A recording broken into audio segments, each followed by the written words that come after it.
Halo Impactors, apa kabar? Wow, saya percaya kondisi kalian semuanya baik-baik semuanya. Dan kita sekarang dalam tema di bulan ini yaitu On a Mission and Holy Spirit. Dan kita hari ini akan berbicara melanjutkan apa yang Pastor Iman sampaikan seminggu yang lalu. Dan tema pada hari ini saya kasih judul Tell His Goodness atau ceritakan kebaikannya. Kebaikannya siapa? Tentunya kebaikan Tuhan. Ya, sebagai dasar mari kita buka sama-sama di kitab Markus pasal 5 ayat 19 sampai 20 katakan begini. Yesus tidak memperkenankannya tetapi ia berkata kepada orang itu, pulanglah ke rumahmu kepada orang-orang sekampungmu dan beritahukanlah kepada mereka segala sesuatu yang telah diperbuat oleh Tuhan atasmu dan bagaimana ia telah mengasihani engkau. 20. Orang itu pun pergilah dan mulai memberitakan di daerah Dekapolis segala apa yang telah diperbuat Yesus atas dirinya. Dan mereka semua menjadi heran. Ini terjadi ketika Yesus berada di Danau Gerasa menyembuhkan orang. Ya, orang yang kerasukan. Dan pada hari itu Yesus datang dan menyembuhkan. Dan orang ini berkata bahwa dia pengen ikut Yesus. Dan Yesus berkata kepada orang ini, pergilah dan jadilah saksi. Pergilah dan beritakanlah apa yang aku perbuat kepadamu hari ini. Wow, ini sesuatu yang berbeda. Apa sih yang kita pelajari hari ini? Kita belajar sama-sama bahwa Tuhan ingin setiap kita atau kamu menjadi saksinya. Amin. Menjadi saksinya. Sama, aku percaya orang-orang Gerasa ini yang kerasukan yang sudah disembuhkan ini akan memberitakan apa yang terjadi dalam hidupnya. Selama ini dia dibelenggu, selama ini dia terikat. Sama seperti mungkin hidupmu yang dahulu, kamu hidup di dalam dosa dan engkau tidak bisa lepas. Tapi bagaimana Tuhan menyelamatkan hidupmu sehingga kamu sekarang memiliki kehidupan yang baru. Dan ketika kamu memiliki kehidupan yang baru, engkau berkata bahwa engkau bisa menceritakan apa sih yang Tuhan perbuat di dalam kehidupanmu. Kepada siapa? Kepada teman-temanmu pastinya.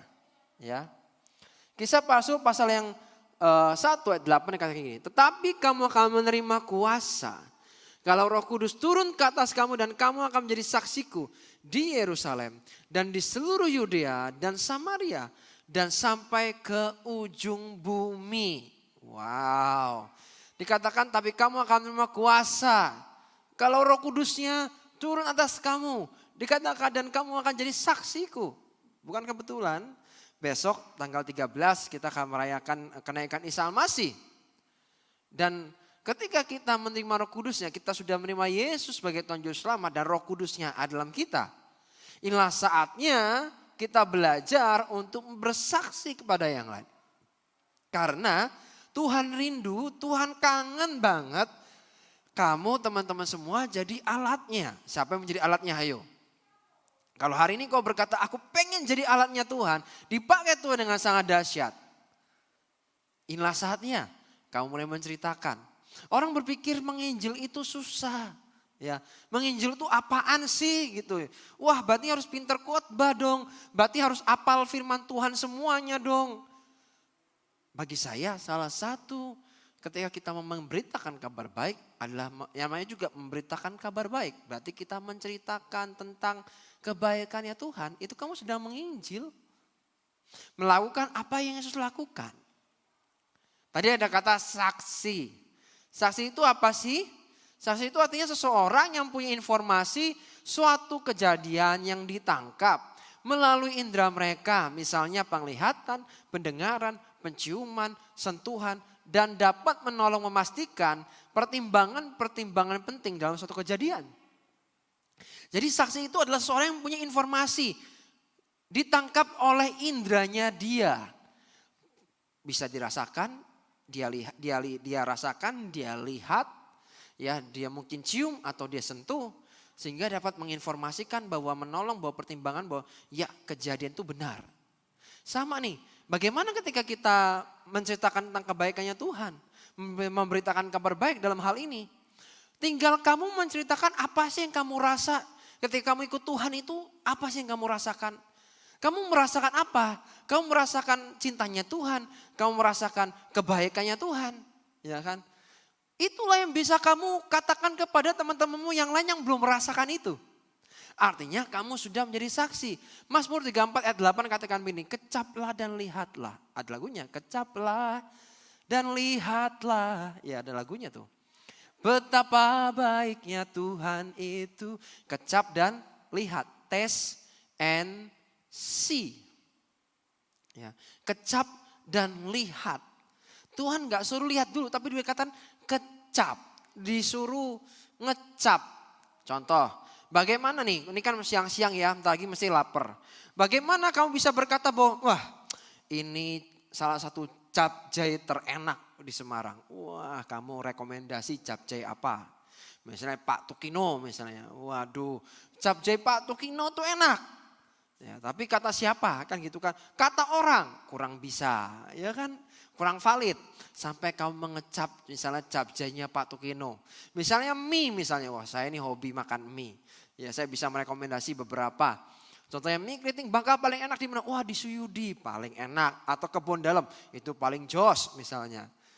Kenapa kok bisa ngomong begitu? Karena sudah taste. Karena sudah merasakan ya kan.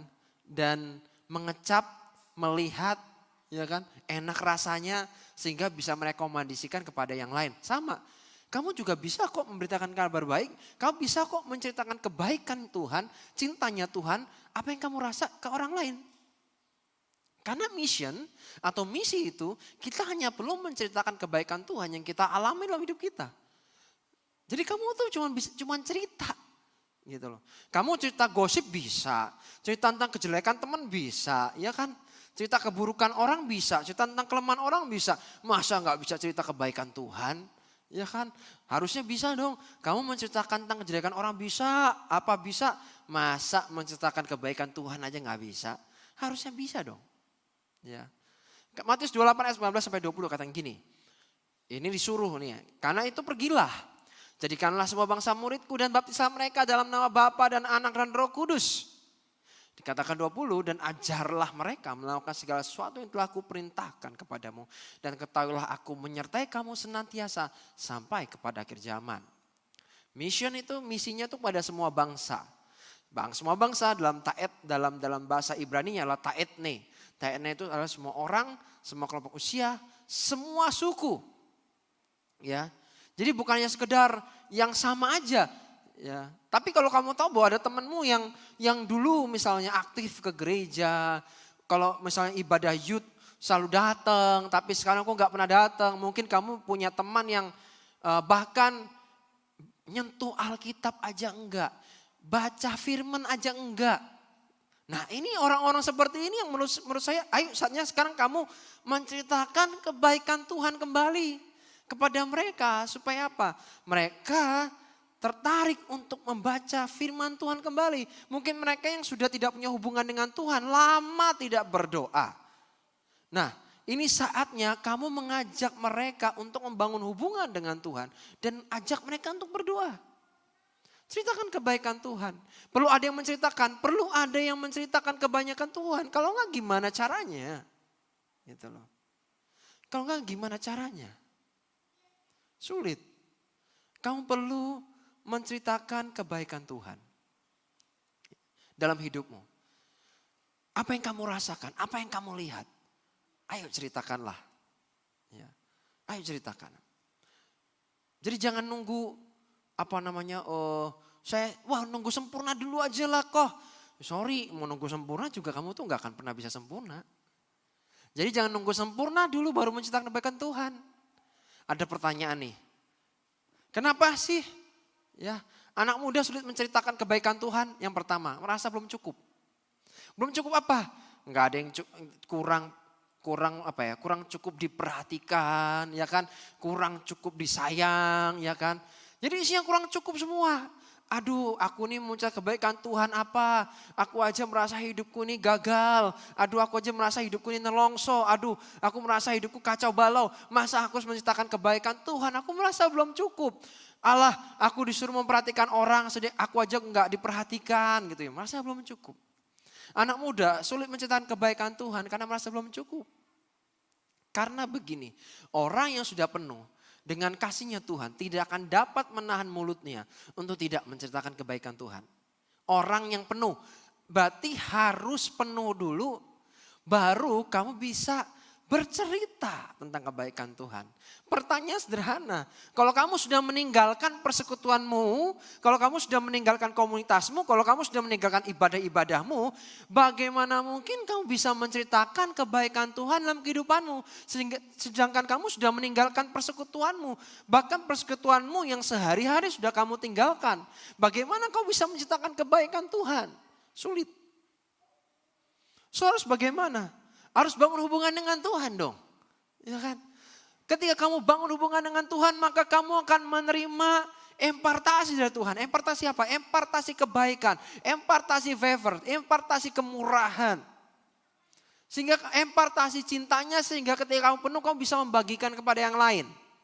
Terus juga gini, mengapa anak muda sulit untuk menceritakan kebaikan Tuhan? Yang kedua adalah merasa dirinya gak layak. Ini kebanyakan nih, ya kan? Merasa gak layak. Aduh aku apalah kok, aku ini cuma butiran debu, aku cuma butiran just juice atau butiran marimas ya. Jadi merasa nggak layak, aduh siapa saya ini orangnya kurus gitu ya.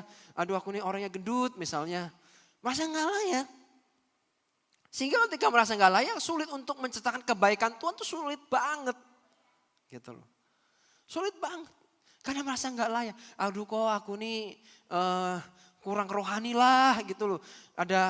Mungkin ada Kak Valen atau Cibebe atau Mas Bayu yang lebih rohani misalnya. Udahlah mereka aja, aku mah apa atuh gitu ya. Atau Civalen misalnya. Ya gak bisa begitu. Jangan tunggu merasa dirimu layak karena kita ini gak pernah layak. Semua kita ini gak pernah layak. Kita semua ini adalah orang-orang yang dilayakkan. Tidak ada di antara kita orang yang paling benar karena kita adalah orang-orang yang dibenarkan. Beda ya, dibenarkan sama benar itu beda. Yang namanya dibenarkan itu artinya ada seseorang yang membenarkan. Ketika kita dilayakkan ada seseorang yang melayakkan. Aslinya gak layak tapi kita dilayakkan sehingga membuat kita layak. So jangan ukur kelayakanmu dari apa kata orang lain. Dan dari penilaian yang kamu lakukan sendiri melainkan dengarkan apa kata Tuhan atas hidupmu. Seringkali kita nih mengukur kelayakan kita dari apa kata orang. Benar gak ya? Iya gak sih? Kita sering mengukur kelayakan kita berdasarkan apa kata orang lain. Wah kamu tuh sudah layak, wah kamu tuh berharga, tapi dari omongan orang. Kenapa kamu tidak menemukan rasa keberhargaanmu melalui apa sih kata Tuhan dalam kehidupanmu? Bukan dengerin apa kata orang. Atau apalagi kamu orang yang minder.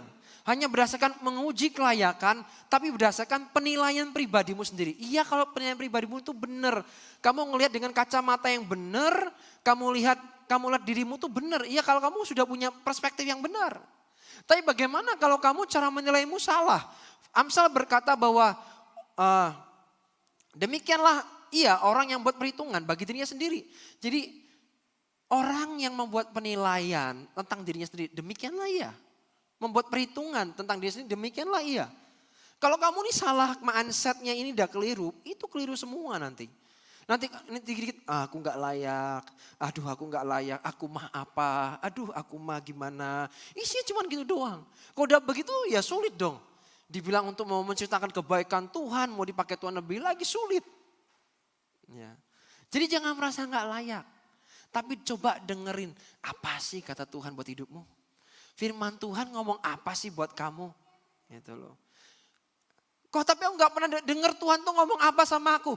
Ya gimana mau ngomong kalau kamu gak pernah baca firman? Firman adalah Allah, Allah adalah firman. Kalau kamu gak pernah baca firman ya gimana Tuhan mau ngomong? Sulit dong dia mau ngomong. Ya. Jadi jangan tutup Alkitabmu. Tapi baca dan renungkan betapa baiknya Tuhan.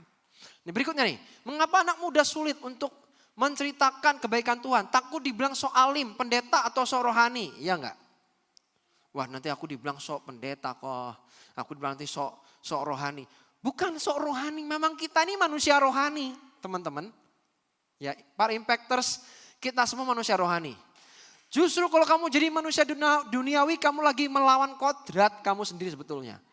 Bagaimana kita diciptakan, ya, bagaimana Tuhan membentuk manusia, menciptakan manusia, itu tuh sesuatu yang rohani.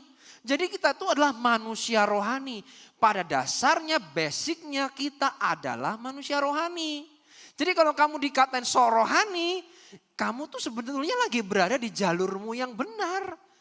Kamu tuh lagi di track yang benar. Justru kalau kamu manusia duniawi malah ntar bingung.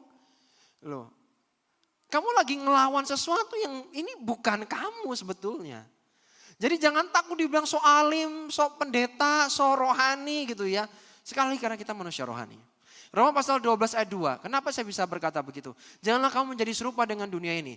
Tapi berubahlah oleh kebenaran budimu sehingga kamu dapat membedakan manakah yang kehendak Allah, apa yang baik, yang berkenan pada Allah dan yang sempurna. Sering banget aku bahas tentang ini. Kenapa kok begitu? Dikatakan dalam bahasa Inggrisnya bahwa renewing of your mind. Ngalami pembaruan budimu, mindset, pola pikir. Karena kenapa? Apa yang kamu pikirkan, think, akan mempengaruhi yang namanya feel. Apa yang kamu pikirkan akan mempengaruhi apa yang kamu rasakan. Apa yang kamu rasakan akan mempengaruhi apa yang kamu lakukan. Pertanyaannya adalah begini, apa sih yang kamu pikirkan tentang dirimu sendiri itu apa? Kalau kamu berpikir bahwa misi ini adalah untuk kita semua, menceritakan kebaikan Tuhan adalah hal yang mudah, bukan hal yang sulit. Maka ketika kamu bisa berpikir seperti itu, maka perasaanmu akan mengkonfirm, ya, aku rasa kok bisa. Nah ketika perasaanmu berkata, rasanya kok bisa, maka kamu akan melakukan do. Kamu akan lakukan itu. Kamu akan mulai share, kamu akan mulai bercerita, kamu akan bangun hubungan dengan orang lain. Amin. Pertanyaannya adalah apa yang kamu pikirkan dan apa yang kamu taruh di sini. Mengapa harus kamu yang jadi saksinya? Berikutnya karena kamu adalah rekan sekerja Allah. Amin. Tuhan itu gak bisa kerja sendirian. Ya, tadi pagi di Sunday Service saya ngomong. Survei mengatakan 80% orang bertemu dengan Tuhan melalui orang lain. Hanya 20% yang mengalami mungkin lewat perjumpaan Tuhan dengan mimpi, ditemui langsung. Hanya 20%, 20%. Tapi 80% berkata bahwa ini lewat orang lain. Itulah mengapa saya berani ngomong bahwa Tuhan membutuhkan kita sebagai rekanan. Rekan apa? Rekan sekerja. Tuhan gak bisa kerja sendirian. Tuhan tidak terlihat. Namun saya percaya bahwa kalau kita mau melakukan itu, ya, start with love. Memulai dengan cinta, memulai dengan mengasihi orang lain. Mengasihi temanmu. Aduh ini orang nih temen nih paling gak layak dikasih sebetulnya. Aduh dia ini paling jengkelin, paling nyakitin. Justru ini orang-orang yang memerlukan kasih Tuhan. Ya, kita adalah kawan sekerja Allah karena Tuhan tidak bisa bekerja sendirian. Tuhan membutuhkan kita sebagai rekan. Dan menjadi sebuah rekan, partner, itu adalah sesuatu privilege, suatu kehormatan yang luar biasa yang Tuhan kasih buat kita. Jadi jangan tunggu lagi. Ya, karena kami, 1 Korintus 3:9 katakan, karena kami adalah kawan sekerja Allah. Kamu adalah ladang Allah, bangunan Allah. Dan mengapa harus kamu menjadi saksinya? Karena kamu sudah diselamatkan sehingga Tuhan rindu kamu menjangkau sesamamu yang belum selamat. Aku close dengan ini. Ya, khotbahnya gak perlu lama-lama. Kenapa? Yang paling penting itu dilakukan. Khotbahnya mau sebagus apapun, khotbahnya bagus. Ya cuman bagus doang tapi cuman di knowledge, di pengetahuan tapi tidak dikerjakan. Menurut saya percuma. Apa yang saya kerjakan hari ini, apa yang saya pakai ini juga sama. Saya sedang tell his goodness. Menceritakan kebaikan Tuhan. Ini tulisan forgiven sinner. Wah ini juga salah satu menceritakan kebaikan Tuhan ya. Dari apa yang saya kenalkan. Saya sedang mencoba tell his goodness, menceritakan kebaikan Tuhan. Bahwa saya adalah seorang pendosa, tapi saya sudah diampuni sama Tuhan. Ya, dulu hidup saya kacau balau, nggak karu-karuan, tapi Tuhan menyelamatkan saya. Saya yang harusnya masuk ke dalam maut, tapi Tuhan menolong saya, menyelamatkan saya, menebus saya, sehingga hidup saya menerima kehidupan yang baru sampai hari ini. Berapa teman-teman yang rindu untuk menjangkau teman-teman yang lain yang belum mengalami perubahan dalam hidupnya. Mungkin punya teman-teman yang mengalami broken home. Ya. Hidupnya mungkin nakal misalnya. Ya, tidak sewajarnya. Mungkin ini saatnya teman-teman untuk jangkau mereka. Karena Tuhan rindu untuk pakai teman-teman semua. Jadi alat kemuliaannya. Amin. Mari kita berdoa ya. Tuhan Yesus, terima kasih Tuhan buat anugerah-Mu. Hamba selesai menyampaikan firman-Mu Tuhan. Blessing yang terbaik buat teman-teman impactor semuanya. Tuhan berkati semuanya. Dan biarlah kami semua jadi pelaku firman Tuhan. Tidak hanya sekedar mendengar. Tapi kami sebagai pelaku firman. Terima kasih Tuhan. Angkat tanganmu dan terima berkat Tuhan. Dan biar berkat kasih dari Allah Bapa, anugerah yang besar dari Yesus Kristus Tuhan. Penyertaan Roh Kudus-Nya. Persekutuan yang intim dan manis dengan Roh Kudus. Menyertai kami hingga Maranatha. Di dalam nama Tuhan Yesus kami berdoa ucap syukur dan bisa katakan amin. See you next week. God bless.